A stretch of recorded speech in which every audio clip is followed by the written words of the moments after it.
পর দীর্ঘদিন ক্যামেরার আড়ালে ছিলেন দীপিকা পাডুকোন। মেয়েকে সময় দেওয়ার জন্য চেনা রূপে কমই দেখা মিলেছিল তার।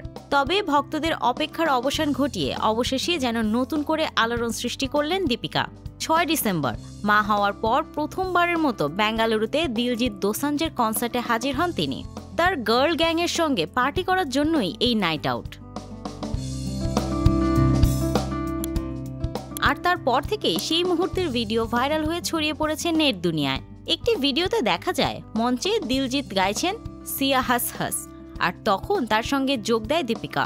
শুধু তাই নয়, দিলজিতের সাথে কন্নড় ভাষা শেখাতেও দেখা যায় দীপিকাকে। সাদা টপ আর জিন্স পরেছিলেন তিনি।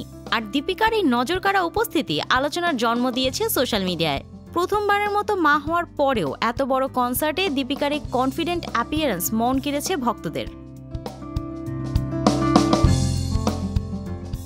2018 সালে রণবীর সিং এর সঙ্গে জীবনের নতুন যাত্রা শুরু করেছিলেন দীপিকা। চলতি বছরের 8 সেপ্টেম্বর তাদের পরিবারে আসে প্রথম কন্যা সন্তান দুয়া পাডুকোন সিং।